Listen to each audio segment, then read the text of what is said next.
Hello students, good afternoon. So ఇవాళ important articles చూసుకున్నట్టయితే first వచ్చేటప్పటికి SC stepped in due to governors case అని చెప్పేసి ఉందన్నమాట. సో ఇది ఈవినింగ్ 8 o'clockకి మనం ఈ టాపిక్ని డిస్కస్ చేయబోతున్నాము. అది ఒక్కసారి చూడండి. అండ్ ఒక్కసారి న్యూస్ పేపర్ అనాలిసిస్లో ఫస్ట్ టాపిక్ వచ్చేటప్పటికి ఏ tribute to MS Swaminathan, A man who fed India అని చెప్పేసి చెప్పడం జరిగిందనమాట. సో ఒక్కసారి ఈ టాపిక్ కింద మనము గ్రీన్ రివల్యూషన్ గురించి చూద్దాము. దాంతోపాటు ఎంఎస్ స్వామినాథన్ గారి కాంట్రిబ్యూషన్స్. సో ఈ రెండింటిని మనం డిస్కస్ చేసుకోబోతున్నాము.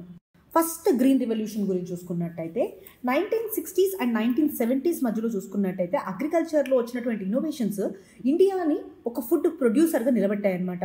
ఆ హై ఈల్డింగ్ వెరైటీస్ కానివ్వండి, ఇరిగేషన్ కానివ్వండి, ఇవన్నీ ఫర్దర్గా మనం మాట్లాడుకుందాము. సో ఇక్కడ ఇద్దరు కీ లీడర్స్, వాళ్ళిద్దరు పేర్లు మనం గుర్తుపెట్టుకోవాలి ఈ ఫుడ్ రివల్యూషన్ రావడానికి, ఈ గ్రీన్ రివల్యూషన్ రావడానికి. ఫస్ట్ వచ్చేటప్పటికి డాక్టర్ స్వామినాథన్ గారు. స్వామినాథన్ గారు is considered as father of green revolution.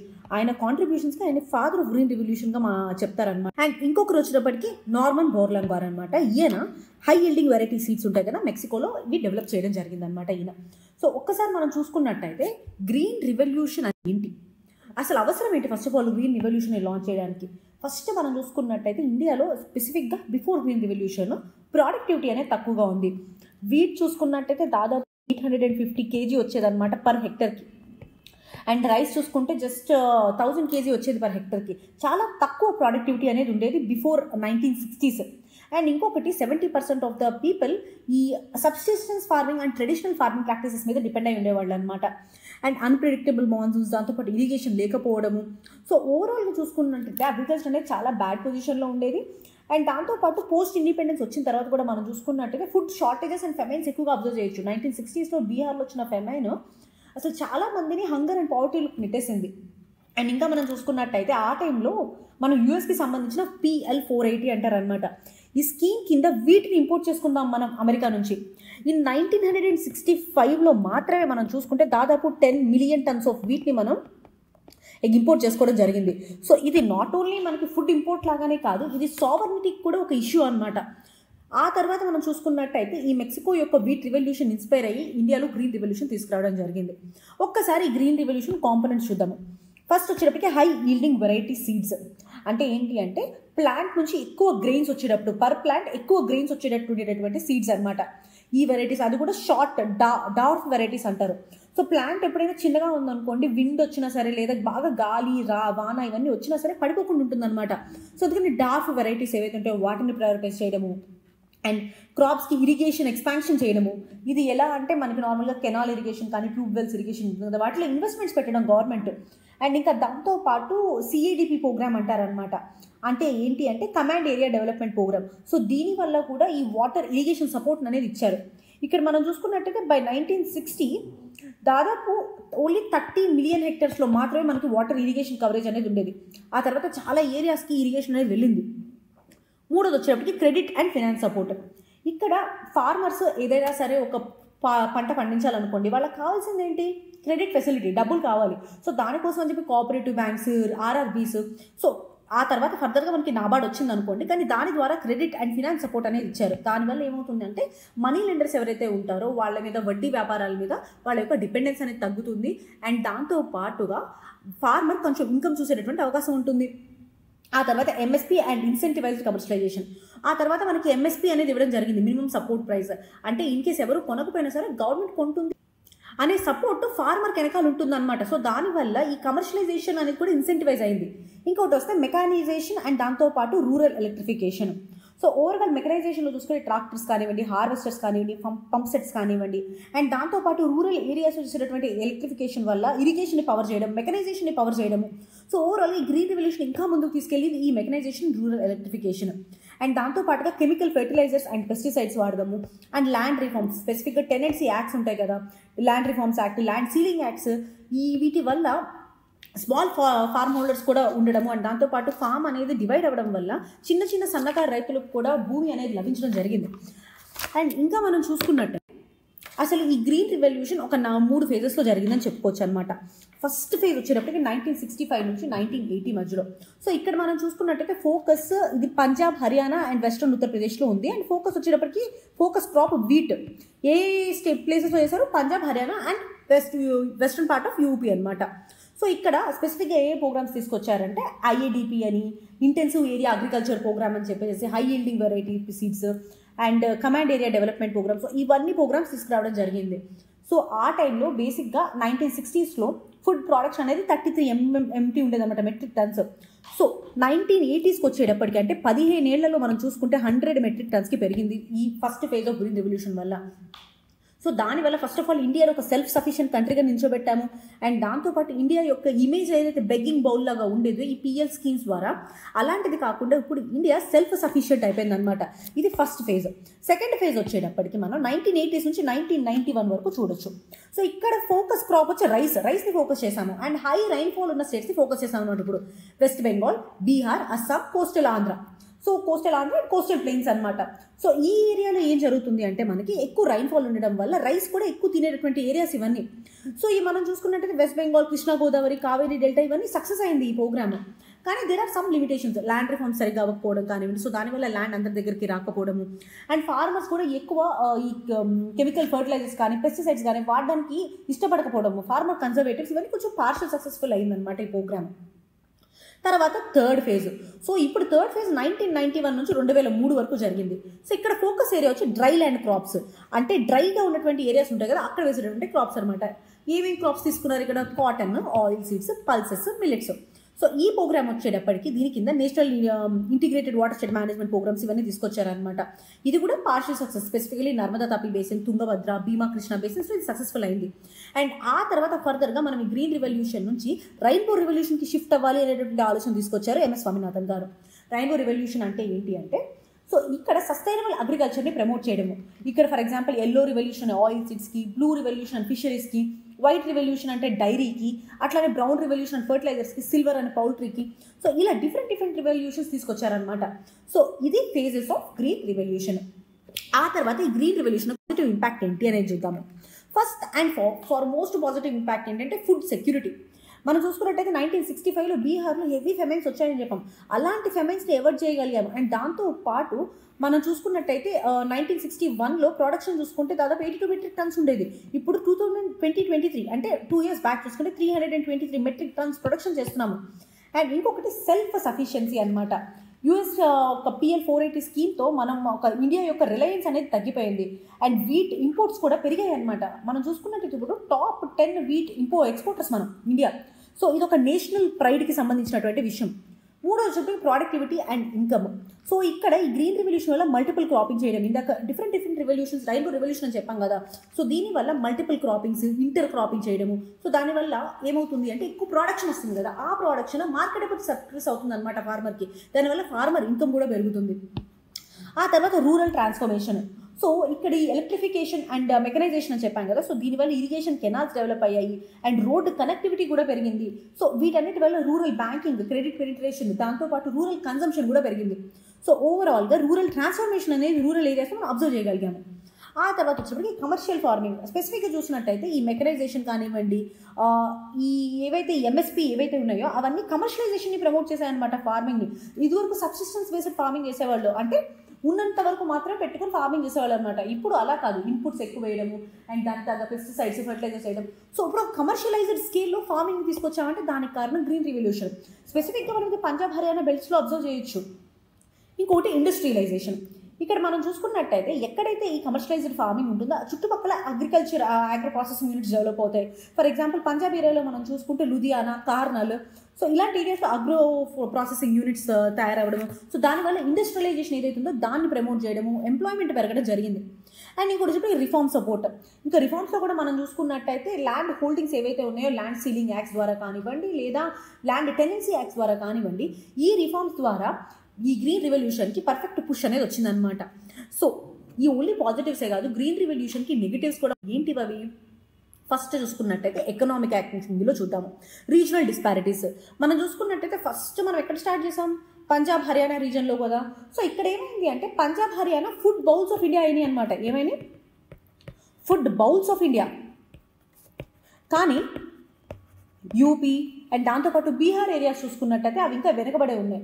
And ఇంకా మనం చూసుకున్నట్టయితే ఇంటర్పర్సనల్ డిస్పారిటీస్. ఇక్కడ ఈ గ్రీన్ రివల్యూషన్ వల్ల చాలా వరకు లార్జ్ ఫార్మర్సే బెనిఫిట్ పొందారు అని చెప్పడం జరుగుతుంది అన్నమాట. ఎంఎస్పీలు ఇవ్వడం కానివ్వండి, వాళ్ళకి ఎక్కువ ల్యాండ్ ఉంటుంది. సో దాంతోపాటు క్రెడిట్ అవైలబిలిటీ ఉంటుంది అంటే ఇప్పుడు మన ల్యాండ్ని చూసే కదా వాళ్ళు ఎంత క్రెడిట్ ఇస్తారు అనేది డిసైడ్ అయ్యేది. సో ఈ ల్యాండ్ ఎక్కువ ఉండడం వల్ల క్రెడిట్ అవైలబిలిటీ అంటే అప్పు తీసుకునేటటువంటి సామర్థ్యం కూడా వీళ్ళ దగ్గర ఎక్కువే ఉంటుంది. అండ్ బ్యాంకులు కూడా వీళ్ళకి ఎక్కువ డబ్బులు ఇస్తాయి అనమాట.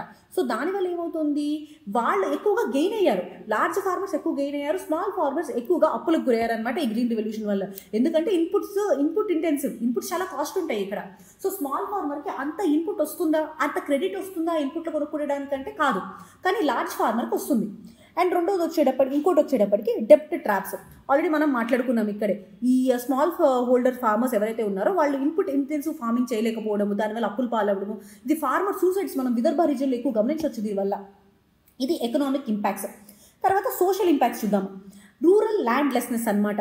సో ఇక్కడ ఏమైంది అంటే స్మాల్ ఫార్మర్స్ ఎవరైతే ఉన్నారో వాళ్ళు చాలా వరకు ఆ ఇన్పుట్ కాస్ట్ పెట్టుకోలేక వాళ్ళ భూమిని అమ్మేసుకోవడం జరిగింది పెద్ద ఫార్మర్స్కి. ఇది ఒక డేటా కూడా ఉందన్నమాట. 1960 టైంలో దాదాపు పంజాబ్లో స్పెసిఫిక్గా అగ్రికల్చర్ లేబర్స్ ఉంటారు కదా, అంటే ల్యాండ్ లేకుండా ఉన్నటువంటి ఓన్లీ లేబర్స్, అగ్రికల్చర్ లేబర్స్ 27%, 25% మధ్యలో ఉండేవాళ్ళు. Just 10 years of the green revolution 1970 చూసుకుంటే ఆ 25కి 35కి పెరిగింది. అంటే 10% 10 yearsలో పెరిగిపోయింది. దీన్ని బట్టి ఏమర్థం అవుతుంది, స్మాల్ అండ్ మార్జినల్ ఫార్మర్స్ ఎవరైతే ఉన్నారో వాళ్ళు వాళ్ళ ల్యాండ్ని అమ్ముకున్నట్టే కదా. అండ్ ఆ తర్వాత వచ్చేప్పటికి అన్ఎంప్లాయ్మెంట్, మెకనైజేషన్ అని చెప్పాము, రూరల్ ఎలక్ట్రిఫికేషన్ అని చెప్పాము. ఈ మాన్యువల్ లేబర్ ఏదైతే చేయాల్సి వచ్చేదో అది మెకనైజేషన్ మనుషుల్ని రీప్లేస్ చేసేసింది. అండ్ దాంతోపాటు మనం చూసుకున్నట్టయితే బీహార్ అండ్ ఈస్టర్న్ యూపీ పార్ట్స్లో వాళ్ళు పంజాబ్కి వెళ్ళి పనిచేసి వస్తూ ఉండేవాళ్ళు అనమాట. మైగ్రేషన్ కూడా డిక్లైన్ అయిపోయింది. మూడోది జెండర్ ఇన్ఈక్వాలిటీ. ఇక్కడ చూసుకున్నట్టయితే ఉమెన్ పార్టిసిపేషన్ కూడా తగ్గింది. మనకి ఇది ఎన్ఎస్ఎస్ఓ సర్వేస్ కూడా చెప్తుంది అనమాట. 1970s టైం తర్వాత మనకి ఉమెన్ వర్క్ ఫోర్స్ అనేది అగ్రికల్చర్లో పార్టిసిపేట్ చేయడం తగ్గిపోయింది పంజాబ్ అండ్ హర్యానాలో చూసుకున్నట్టే. ఎందుకని చెప్పేసి first major reason mechanisation. And దాంతోపాటుగా ఉమెన్కి ఎంప్లాయ్మెంట్ లేకుండా పోయింది. అండ్ అవే కాకుండా దాని యొక్క నెగిటివ్ ఎఫెక్ట్స్ వచ్చేప్పటికి డౌరీ, ఫీటసైడ్ ఇవన్నీ ఉంటాయి అనమాట. అండ్ పేట్రియార్కల్ నార్మ్స్ అనేవి ఎంట్రీ అయినాయి. ఇంకా తర్వాత మూడోది ఎకలాజికల్గా జరిగినటువంటి ప్రాబ్లమ్స్ ఈ గ్రీన్ రివల్యూషన్ వల్ల. First and foremost soil degradation. ఈ కెమికల్ పెస్టిసైడ్స్ కానివ్వండి, ఫర్టిలైజర్స్ కానివ్వండి, ఎక్కువగా ఓవర్ యూసేజ్ వల్ల ఏమవుతుంది, న్యూట్రియంట్స్ పోతాయి, సెలనిటీ అనేది పెరిగిపోతుంది. అండ్ దాంతోపాటు సాయిల్ పొల్యూషన్ వస్తుంది. ఈ మోనోకల్చర్స్ వల్ల కూడా అదర్ వెరైటీస్ అనేవి తగ్గిపోతూ ఉంటాయి అనమాట. ఫస్ట్ ప్రాబ్లం వచ్చేటప్పటికి సాయిల్ డిగ్రేడేషన్. రెండోది వాటర్ ఇష్యూస్. మనం చూసుకున్నట్టయితే ఈ రైస్ కానీ వీట్ కానీ వాటర్ ఇంటెన్సివ్ క్రాప్స్. సో ఓవరాల్గా ఈ పంజాబ్ అండ్ హర్యానా రీజన్లో చూసుకుంటే మనకు ఒక డేటా కూడా ఉందన్నమాట. ఈ సర్వే ప్రకారం చూస్తే దాదాపు 75 బ్లాక్స్కి పైన మనకి పంజాబ్లో ఓవర్ ఎక్స్ప్లాయిటెడ్ బ్లాక్స్ ఉన్నాయన్నమాట. దీన్ని బట్టి ఏమర్థమవుతుంది, వాటర్ ఎంత లెవెల్లో ఓవర్ ఎక్స్ట్రాక్షన్ చేస్తున్నాము అని చెప్పేసి వాటర్ టేబుల్ కూడా ఫర్దర్గా డిక్లేర్ అయిపోయింది. ఆ తర్వాత ఇంకోటి చూసుకుంటే కెమికల్ పొల్యూషన్. మనం ఆల్రెడీ చెప్పుకున్నాం ఇక్కడ పంజాబ్లో ఒక మాల్వా రీజన్లో ఒక రీజన్ ఉంటుందన్నమాట. సర్టైన్ డిస్ట్రిక్ట్స్ ఉంటాయి ఈ రీజన్లో, దాన్ని క్యాన్సర్ బెల్ట్ అని పిలుస్తారు. అండ్ ఇంకొక విషయం తెలుసా, అంటే సంథింగ్ వెరీ కన్సర్నింగ్ థింగ్ ఏంటంటే బటిండా టు బికనీర్ ట్రైన్ ఒక ట్రైన్ ఉంటుందన్నమాట. దానికి క్యాన్సర్ ఎక్స్ప్రెస్ అనే పేరు పెట్టారు. ఎందుకంటే బటిండా నుంచి బికనీర్కి క్యాన్సర్ పేషెంట్స్ని ట్రీట్మెంట్కి తీసుకెళ్తుందని చెప్పేసి. సో అంత లెవెల్ ఆఫ్ పొల్యూషన్ వల్ల హ్యూమన్స్కి ఎంత హామ్ అవుతుంది అనేది మనం దీన్ని బట్టి అబ్జర్వ్ చేసుకోవచ్చు. అండ్ ఇంకోటి బయోడైవర్సిటీ యొక్క లాస్. ఇక్కడ మనం చూసుకున్నట్టయితే డిఫరెంట్ వెరైటీస్ ఆఫ్ ఫుడ్ అనేది డిఫరెంట్ స్టేట్స్లో తింటూ ఉండేవాళ్ళు. కానీ ఎప్పుడైతే ఈ గ్రీన్ రెవల్యూషన్ వచ్చిందో అది వీట్ అండ్ రైస్ మీద కాన్సన్ట్రేట్ చేయడం వల్ల అండ్ దానికి రెమ్యూనరేటివ్గా అంటే ఎకనామికల్గా కూడా డబ్బులు రావడం వల్ల వాళ్ళు వీట్ అండ్ రైస్ తినడం మొదలుపెట్టారు. సో మిలిట్స్ కానివ్వండి, అలా బయోడైవర్స్ వెరైటీస్ అనేవి తగ్గిపోయేవి. అండ్ ఓవరాల్గా న్యూట్రిషనల్ ఇంపాక్ట్ దీని మీద. ఒక్కసారి మనం గ్రీన్ రెవల్యూషన్ చూసుకున్నట్టయితే ఇది not only food security but inequalities and ecological issues create చేసింది. కానీ మనం ఆకలితో ఉన్నప్పుడు, మనం హంగర్తో ఉన్నప్పుడు వాట్ హెల్ప్ డస్ అంటే అది గ్రీన్ రివల్యూషన్. ఫుడ్ ప్రొడక్షన్ని బూస్ట్ చేసింది, మనం ఇంకొకరి మీద డిపెండ్ అవ్వనివ్వకుండా చేసింది. Of course there are sustainability concerns, there are the other things, inter regional disparities. కానీ రూరల్ ఇండియాని కానివ్వండి, మన ఇండియన్ అగ్రికల్చర్లో ముందుకు తీసుకెళ్ళడానికి one of the biggest pillar of support green revolution అనే చెప్పాలి. ఓకే, నెక్స్ట్ ఆర్టికల్ వచ్చేటప్పటికి మనకి ఇదే ఆర్టికల్లో ఎంఎస్ స్వామినాథన్ గారి యొక్క కాంట్రిబ్యూషన్స్ గురించి మాట్లాడుకుందాము. సో ఫస్ట్ ఆఫ్ ఆల్ ఈయన scientific and agriculture contributions. He is the father of green revolution. First వచ్చేటప్పటికి ఇండియాని హంగర్ ట్రాప్ నుంచి బయటికి తీసుకొచ్చారు. మనకి గ్రీన్ రివల్యూషన్ అనే ఐడియా ఈయనదే కదా. So first of all Mexican wheat, Indica rice ఇలాంటివన్నిటి ఇంట్రడ్యూస్ చేశారనమాట. ఇవి డార్ఫ్ వెరైటీస్, దాంతోపాటు high yielding varieties. So by 1970s మనం చూసుకుంటే సెల్ఫ్ సఫిషియెంట్లీ అటైన్ చేసామంటే దానికి రీజన్ ఈ Mexican wheat and indica rice. And ఇంకోటి క్రాప్ రీసెర్చ్ అండ్ ఇంప్రూవ్మెంట్లో చూసుకున్నట్టయితే wheat Mexican and Japanese hybrids and రైస్లో ఇండికా, జపోనికా అనే రైసెస్ తీసుకొచ్చారు. అంటే బాస్మతి రైసెస్, పూసా బాస్మతి. అండ్ ఇంకా అవే కాకుండా పొటాటో క్రయోజెనిసిస్, మ్యూటేషన్ బ్రీడింగ్, ఈ టెక్నాలజీస్ అన్నిటి వల్ల క్రాప్ రీసెర్చ్ అండ్ ఇన్నోవేషన్కి హెల్ప్ చేశారు. అండ్ ఆ తర్వాత సస్టైనబుల్ అగ్రికల్చర్. ఇక్కడ చూసుకున్నట్టయితే ఆయన కెమికల్స్, అది పెస్టిసైడ్స్ ఏవైతే ఉన్నాయో ఓవర్ యూజ్ చేయొద్దని చెప్పారు. ఆయన ఈ green revolution and ever green revolution గురించి అడ్వకేట్ కూడా చేశారనమాట. ఇక్కడ మనం చూసుకున్నట్టయితే ఎవర్ గ్రీన్ రివల్యూషన్ అంటే ఏంటి? Productivity without ecological harm. Productivity అనేది ఉండాలి, దాంతోపాటు బయోడైవర్సిటీ కానీ ఎకాలజీ కానీ ఎన్వైర్న్మెంట్ కానీ హార్మ్కి గురవకూడదు అని చెప్పిన ప్రిన్సిపల్ ఆయనదే. అండ్ ఇంకోటి వచ్చేప్పటికి ఇన్నోవేషన్ అండ్ అవుట్ రీచ్.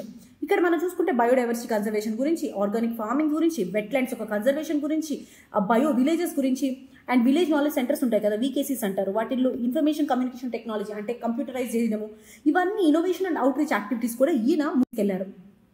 ఇంకా పాలసీ విషయంలో చూసుకున్నట్టయితే ఫార్మర్స్ యొక్క వెల్ఫేర్ పాలసీ చూసుకుంటే నేషనల్ కమిషన్ ఫర్ ఫార్మర్స్ ఈయన 2004లో ఈయన చైర్ చేయడం జరిగింది. సో అందులో ఎంఎస్పీ గారి స్వామినాథన్ ఫార్ములా ఇచ్చారనమాట, కాస్ట్ ప్లస్ 50% ఉండాలని చెప్పేసి. అదే కాకుండా ఫార్మర్ రైట్స్ గురించి, పీడిఎస్ ఎంత ఎఫెక్టివ్గా తీసుకెళ్ళాలి, ఫార్మర్ సూసైడ్కి సొల్యూషన్స్ ఏంటి అనేది కూడా ఆయన ప్రొవైడ్ చేయడం జరిగింది. అండ్ ఇంకా జెండర్ ఎంపవర్మెంట్ కూడా ఈయన చాలా కృషి చేశారు. ఉమెన్కి land rights, water rights and credit market availability women ఫార్మర్స్కి. ఇంకా చెప్పాలి మహిళా సశక్తికరణ యోజన ఉంది కదా, ఆ యోజన ఫామ్ చేయడానికి ఇన్ఫ్లుయెన్స్ చేసింది కూడా స్వామినాథన్ గారే. ఇంకొకటి వచ్చేటప్పటికి ఇన్స్టిట్యూషనల్ లీడర్షిప్. ఈయన ఐఆర్ఆర్ఐకి డైరెక్టర్ జనరల్గా ఉన్నారు. ఐఆర్ఆర్ఐ అంటే ఏంటి అని మీరు కింద కామెంట్ సెక్షన్లో చెప్పండి. అండ్ దాంతోపాటు ఎంఎస్ఎస్ఆర్ఎఫ్ అంటే స్వామినాథన్ రీసెర్చ్ ఫౌండేషన్ కూడా ఈయన ఫౌండ్ చేశారు. అండ్ వరల్డ్ ఫుడ్ ప్రైజ్ ఆయన సంపాదించిన తర్వాత దాని వచ్చినటువంటి ఫండ్స్తో ఈ స్వామినాథన్ రీసెర్చ్ ఫౌండేషన్ అనేది పెట్టడం జరిగిందనమాట. And lab to land programmes ఇలాంటివి పెట్టడం కూడా జరిగింది. ఇంకోటి ఆయన రికగ్నైజేషన్ చూస్తే వరల్డ్ ఫుడ్ ప్రైజ్ వచ్చిందనమాట 1987లో. ఈయన ఒక visionary scientist, policy adviser and also one of the biggest reformer. ఆయన ఎవర్ గ్రీన్ రెవల్యూషన్ ఒక విజన్ ఉంది చూసారా, అది ప్రొడక్టివిటీ, ఈక్విటీ అండ్ సస్టైనబిలిటీని ఎన్షూర్ చేస్తుంది. స్వామినాథన్ గారి గురించి. అండ్ నెక్స్ట్ టాపిక్ వచ్చేటప్పటికి opposition picks former supreme court judge as VP candidate.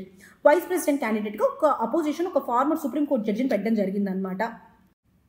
So ఆయన ఎవరు అంటే బి సుదర్శన్ రెడ్డి గారు అని చెప్పేసి ఆయనని, ఈయన ఒక ఫార్మర్ సుప్రీంకోర్టు జడ్జ్, ఈయన్ని వైస్ ప్రెసిడెంట్ క్యాండిడేట్గా మనకి అపోజిషన్ పార్టీస్ నిలబెట్టబోతున్నాయి అనమాట. సో ఒకసారి ఈ ఆర్టికల్లో మన కాన్స్టిట్యూషనల్ ఫౌండేషన్ ఏంటి వైస్ ప్రెసిడెంట్కి, అండ్ దాంతో పాటు మనకి వైస్ ప్రెసిడెంట్ పోస్ట్ చుట్టూ ఉన్నటువంటి ఇష్యూస్ ఏంటి అండ్ దాన్ని ఎలా డీల్ చేయాలి అనే విషయాలు చూద్దామన్నమాట. First of all vice president of India, ఇది ఇండియాలో second highest constitutional office. Article 63 నుంచి 71 వరకు వైస్ ప్రెసిడెంట్ ఆఫ్ ఇండియా గురించి చెప్తాయన్నమాట. ఇది ఫస్ట్ ఆఫ్ ఆల్ 1950లో మనం ఎస్టాబ్లిష్ చేయడం జరిగింది ఈ ఆఫీస్ని. సో ఇది ఇన్స్టిట్యూషనల్ కంటిన్యూసీ, లెజిస్లేటివ్ స్టెబిలిటీ అండ్ దాంతోపాటు ఎగ్జిక్యూటివ్ సక్సెషన్ కోసం అని చెప్పేసి. అంటే ఏంటి అంటే ఎప్పుడైనా సరే ఈ ప్రెసిడెంట్ లేకపోయినప్పుడు ఆయన కంటిన్యూటీగా ఉంటారనమాట ప్రెసిడెంట్కి. అండ్ దాంతోపాటు రాజ్యసభకి చైర్పర్సన్గా ఉండడం వల్ల లెజిస్లేటివ్ స్టెబిలిటీ కూడా ఇన్షూర్ చేస్తారు ఈయన. And is also X official chairman of Rajya Sabha. ఇవన్నీ ఫర్దర్గా మళ్ళీ డిస్కస్ చేసుకుందాం మనము. ఒక్కసారి ఆరిజిన్స్ చూసుకుంటే ఆర్టికల్ 63 ఏం చెప్తుంది? There shall be a vice president of India అని చెప్తుంది అనమాట. వైస్ ప్రెసిడెంట్ పోస్ట్ ఉంది అని చెప్పింది ఆర్టికల్ 63. ఆబ్జెక్టివ్ ఏంటి? పార్లమెంట్ యొక్క బ్యాలెన్స్, అంటే లోక్సభ మరియు రాజ్యసభ మధ్య బ్యాలెన్స్, అండ్ దాంతోపాటు ప్రెసిడెంట్కి బ్యాకప్ లాగా అనమాట. ఇప్పుడు వైస్ ప్రెసిడెంట్ యొక్క ఎలక్షన్స్ ఎలా జరుగుతాయో చూద్దాము. ఆర్టికల్ 66 ప్రకారం చూసుకున్నట్టయితే వైస్ ప్రెసిడెంట్ యొక్క ఎలక్షన్ అనేది జరుగుతుందన్నమాట. He is elected by both the houses of parliament. అంటే నామినేటెడ్ మెంబర్స్ కూడా ఉంటారు, nominated members, elected members, both Lok Sabha నుంచి మరియు రాజ్యసభ నుంచి వాళ్ళు ఇన్ని ఎలెక్ట్ చేసుకోవడం జరుగుతుంది. రెండోది వచ్చినప్పటికీ ఓటింగ్. ఏ రకమైన voting? Proportional representation by means of single transferable vote అంటారు. ఆ ఓటింగ్తో ఇన్ని ఎన్నిక చేసుకోబడతారు.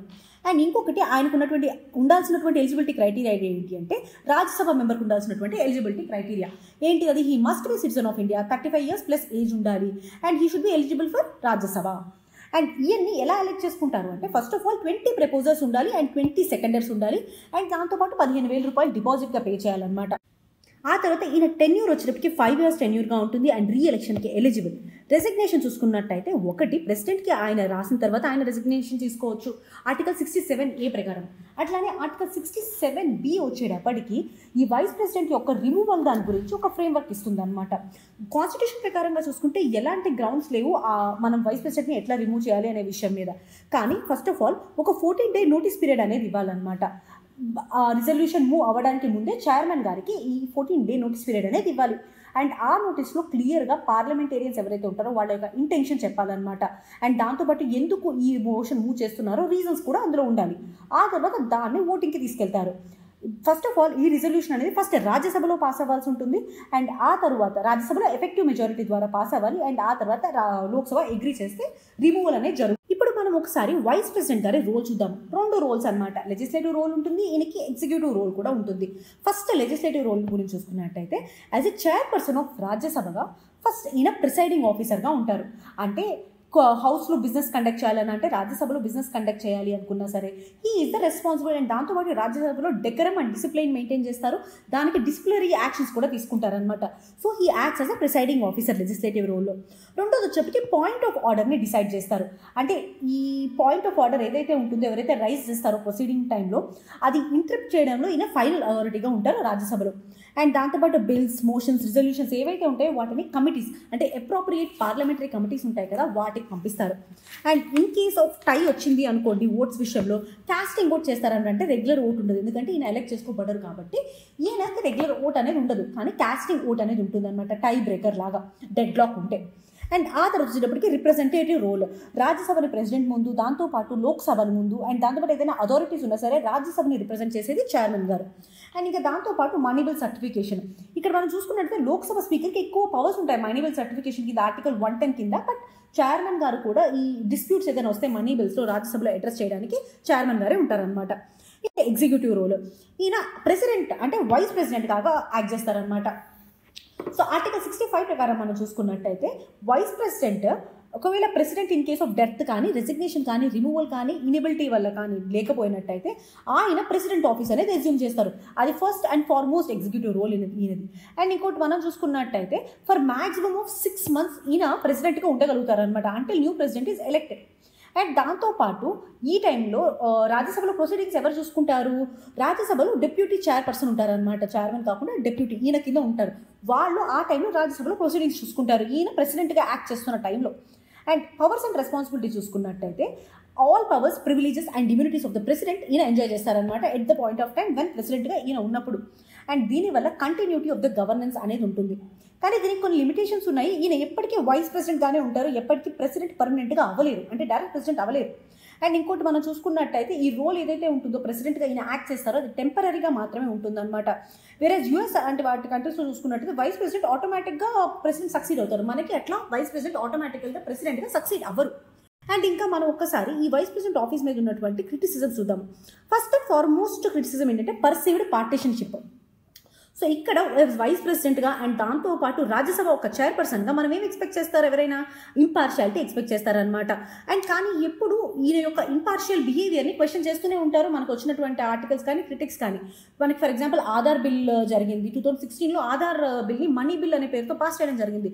సో ఆ టైంలో ఎలాంటి రెసిస్టెన్స్ లేకపోవడము, సో ఇలాంటివన్నీ ఒక పార్టిషన్ బిహేవియర్ ఎగ్జిబిట్ చేస్తున్నట్టుగా చెప్తారు. అండ్ రెండోది వచ్చేటప్పటికి neutrality and political alignment. So ఈ మనం స్పెసిఫిక్గా ఈ రాజ్యసభలో చూసుకున్నట్టయితే ఈయన ఎవరు రాజ్యసభ చైర్పర్సన్ గారిని చూసుకున్నట్టయితే వైస్ ప్రెసిడెంట్ గారిని ఈయన ఎవరు ఎలెక్ట్ చేస్తారు? ఎంపీ సెలెక్ట్ చేస్తారు కదా. సో పార్టీ లాయలిటీస్, ఇప్పుడు అపోజిషన్ వాళ్ళందరూ కలిపి ఒక పర్సన్ నిల్చోబెట్టారు, సుదర్శన్ రెడ్డి గారిని. సో అట్లా రూలింగ్ పార్టీ ఇంకొకరు నిలబెడుతుంది కదా. సో పార్టీ లాయలిటీ అనేది ఎంతో కొంత పర్సెప్షన్ అనేది దాని మీద ఇన్ఫ్లుయెన్స్ ఉంటుంది కదా. సో న్యూట్రాలిటీ మీద క్వశ్చన్ అనమాట. మూడోది వచ్చినప్పటికి లిమిటెడ్ ఎగ్జిక్యూటివ్ రోల్. అమెరికాలో లాగా వైస్ ప్రెసిడెంట్ ఎవరైతే ఉంటారో ఇండియన్ వైస్ ప్రెసిడెంట్కి ఓన్లీ కంటిజెంట్ రోల్ ఉంటుందన్నమాట. అంటే ఎప్పుడైనా సరే ప్రెసిడెంట్ లేకపోతే మాత్రమే ఆయన ప్రెసిడెంట్గా అవుతారు, యాక్టివ్ ప్రెసిడెంట్గానే అవుతారు. అంతేగాని పవర్స్ అండ్ రెస్పాన్సిబిలిటీలు విషయంలో చూసుకున్నట్టయితే యూఎస్ వైస్ ప్రెసిడెంట్కి ఉన్నటువంటి పవర్స్ కానీ రోల్స్ కానీ మనకి ఇండియాలో ఉండవు. అండ్ ఇంకోటి absence of vacancy mechanism. So ఎప్పుడైనా సరే వైస్ ప్రెసిడెంట్ ఆఫీస్ వేకెంట్గా ఉంది అనుకోండి, కాన్స్టిట్యూషనల్గా ఇలా ఫిలప్ చేయాలి అనేమి లేదనమాట. సో దీనివల్ల ఏమవుతుందంటే రెసిగ్నేషన్ చేసిన, డెత్ వచ్చినా సరే కొంత గ్యాప్ అనేది వస్తుంది ఇంకో వైస్ ప్రెసిడెంట్ రావాలి అంటే. ఇంకొకటి ఫ్రీక్వెంట్ డిస్రప్షన్స్ ఇన్ రాజ్యసభ. మనం చూసుకున్నట్టయితే చైర్మన్స్ అథారిటీ అనేది చాలాసార్లు ఛాలెంజ్ చేశారనమాట. 2021 మాన్సూన్ సీజన్లో దాదాపు 35% ఆఫ్ ద టైం డిస్రప్షన్స్కి వెళ్ళిపోయింది. సో ఈ చైర్మన్ గారు డిసిప్లినరీ పొజిషన్లో ఉన్నా సరే రూలింగ్ పార్టీ వాళ్ళ వల్ల కానివ్వండి డిస్ట్రప్షన్స్ అనేవి ఇంకా ఎక్కువగానే ఉన్నాయి. అది one of the major challenges. And ఇంకా మనం చూసుకున్నట్టయితే రిఫార్మ్స్, ఎలాంటి రిఫార్మ్స్ తీసుకురావాలి? సో ఫస్ట్ కాన్స్టిట్యూషనల్ రిఫార్మ్స్ అనమాట. వేకెన్సీ కానివ్వండి, సక్సెషన్ కానివ్వండి, వైస్ ప్రెసిడెంట్ని రిమూవల్ చేసే పద్ధతిలో కానివ్వండి, కాన్స్టిట్యూషన్లో మనం చేర్చాల్సి ఉంటుంది. దాంతోపాటు సపరేట్ లా ఆర్ లెజిస్లేటివ్ తీసుకురావాల్సి ఉంటుంది అనమాట. యూఎస్లో 25th అమెండ్మెంట్ ఉంటుంది. అది వైస్ ప్రెసిడెంట్ని ఎలా నామినేట్ చేస్తారు, ఎలా తీసేస్తారు, వాటి గురించి ఎక్స్ప్లెయిన్ చేస్తుంది అనమాట. సో అలాంటి అమెండ్మెంట్స్ మనం కూడా తీసుకురావాలి. రెండోది వచ్చినప్పటికీ parliamentary reforms. So vice president side నుంచే కాకుండా పార్లమెంట్లో కూడా కోడ్ ఆఫ్ కాండక్ట్ అనేది ఉండాలన్నమాట. ఎవరైతే ప్రిసైడింగ్ ఆఫీసర్స్ ఎవరైతే ఉంటారో, స్పీకర్ కానివ్వండి, వైస్ ప్రెసిడెంట్ కానివ్వండి, ఒక న్యూట్రాలిటీ అనేది వాళ్ళు మెయింటైన్ చేసేటట్టుగా లాస్ ఉండాలి. అండ్ దాంతో పాటుగా వీళ్ళు ఇంపార్షియల్గా ఫంక్షన్ చేయగలగాలి, పొలిటికల్ బయాసెస్ లేకుండా. అండ్ డిస్ట్రప్షన్స్ ఏవైతే ఉంటాయో డిసిప్లినరీ పవర్ స్ట్రాంగ్గా ఉండడం వల్ల అవి ట్యాకిల్ చేయగలుగుతారు అనమాట. ఇంకోటి వచ్చేటప్పటికి వాళ్ళ యొక్క పర్ఫార్మెన్స్ రివ్యూ అనేది జరగాలి, వాళ్ళు ఎలా పర్ఫామ్ చేస్తున్నారని.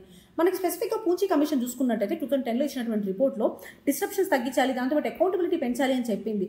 సెకండ్ ఏఆర్సీ కూడా మనకి better decorum and stricter rules ఉండాలి ప్రిసైడింగ్ ఆఫీసర్స్ అని చెప్పడం జరిగిందన్నమాట.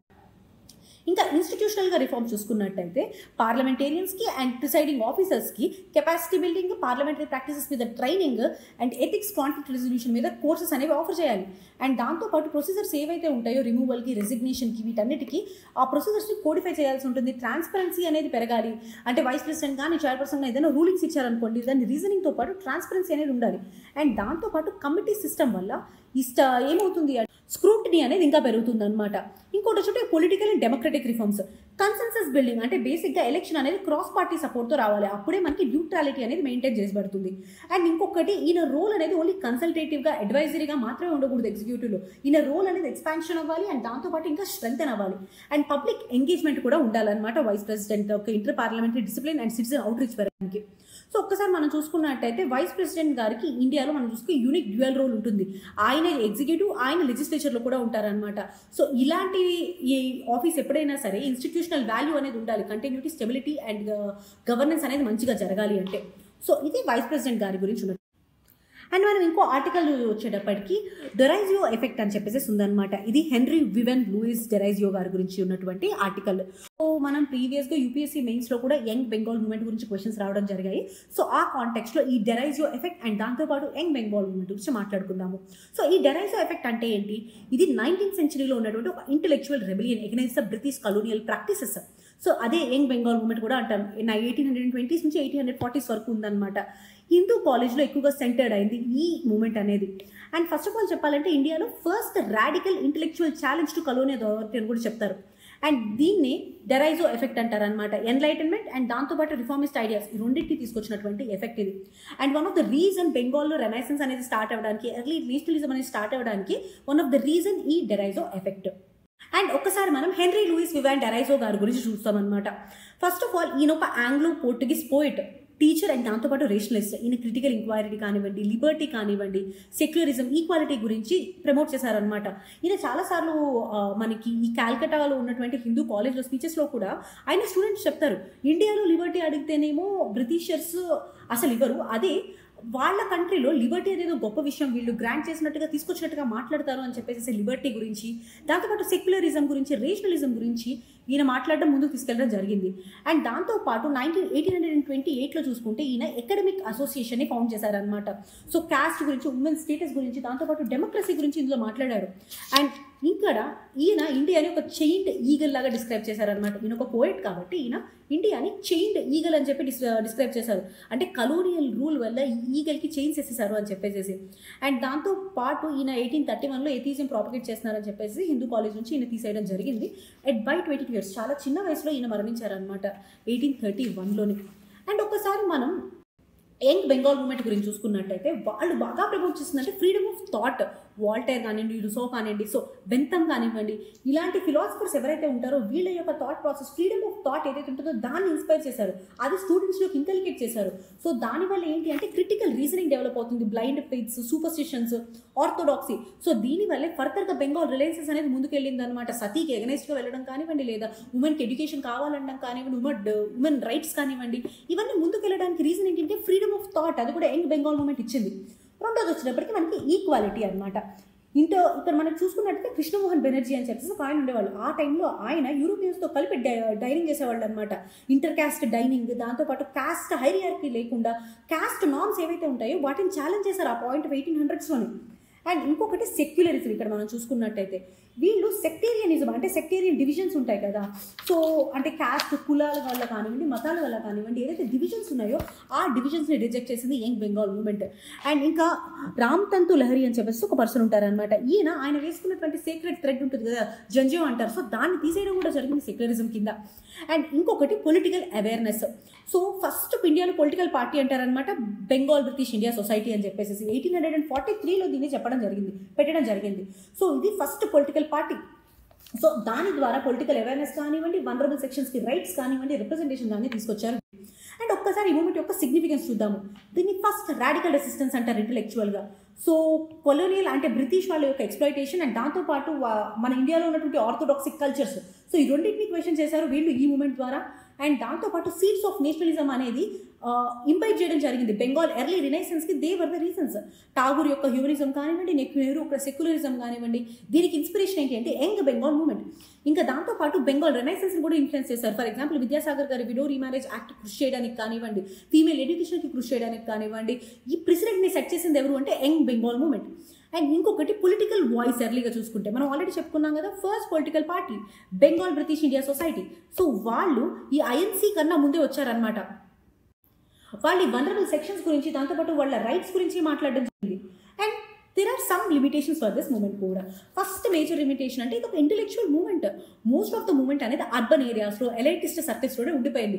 మ్యాక్సిమం ఆ హిందూ కాలేజ్ అండ్ ఆ కాలేజ్ స్టూడెంట్స్ వరకు మాత్రమే ఇది సరిపోయింది అనమాట. నెక్స్ట్ వచ్చేప్పటికి ఓవర్ వెస్టర్నైజ్డ్. బేసిక్గా ఇందులో ఇంటెలెక్చువల్గా డిబేట్స్, డిస్కషన్స్ ఇవన్నీ ఉండడం వల్ల మాసెస్ ఎవరైతే ఉంటారో వాళ్ళ దాకా ఈ మూమెంట్ అనేది రాలేదు. అండ్ దాంతోపాటు ట్రెడిషనల్ రిలీజన్స్ ఏవైతే ఉంటాయో వాటిని రెడిక్యూల్ చేయడం కూడా జరిగింది ఈ మూమెంట్. సో దానివల్ల చాలా మంది కనెక్ట్ అవ్వలేకపోయారు అనమాట. ఆ తర్వాత ఈ మూమెంట్ వచ్చేప్పటికి షార్ట్ లివ్. అసలు మన హెన్రీ వివాన్ గారు బతుకున్నదే జస్ట్ 22 years. సో ఆయన చనిపోయిన తర్వాత ఈ మూమెంట్ అనేది దాదాపు కొలాప్స్ అయిపోయింది. And it is set that it is two radical and too early. ఆ టైంలో సోషల్ టాబూస్ కానివ్వండి, ఆ టైంలో ఉన్నటువంటి పరిస్థితులకు కానివ్వండి, this movement is too early అని చెప్పడం కూడా జరిగింది యాక్సెప్టెన్స్ అనేది రావడానికి. సో ఇది బెంగాల్ మూమెంట్ యొక్క లిమిటేషన్స్. But it carries a legacy అనమాట. సో ఒక రేషనల్ డిస్కోర్స్, సైంటిఫిక్ టెంపర్ ఇలాంటివి డెవలప్ చేసింది. అండ్ ఫర్దర్ రిఫార్మర్స్ ఉన్నారు కదా, విద్యాసాగర్ గారు కానివ్వండి, కేశవ్ చంద్ర సేన్ గారు ఇవ్వండి, సో వీళ్ళందరినీ ఇన్ఫ్లుయెన్స్ చేసింది. ఎర్లీ టైమ్స్లోనే ఇంక్లూజివ్ అని, సెక్యులర్ అని, రేషనలిజం అని, ప్లూరల్ ఇండియా గురించి మాట్లాడారనమాట. అండ్ ఇంకా మనం చూసుకున్నట్టయితే ఇండియా యొక్క సెల్ఫ్ కాన్ఫిడెన్స్ని కూడా ఎజర్ట్ చేసింది ఈ మూమెంట్. సో ఇది మనకి యంగ్ బెంగాల్ మూమెంట్. ఇది ఇవాళ current affairs. Thank you for hearing with us. And if you think ఇది మీకు వాల్యూ ఎడిషన్ అవుతుంది అంటే ప్లీజ్ లైక్ చేయండి అండ్ దాంతోపాటు షేర్ చేయండి. So that most of the people మనం ఏదైతే ఈ వాల్యూ ఎడిషన్ చేస్తున్నామో, ఈ క్వశ్చన్స్ తీసుకుంటున్నామో చాలామంది బెనిఫిట్ అయ్యేటటువంటి అవకాశం ఉంటుంది. Thank you a lot.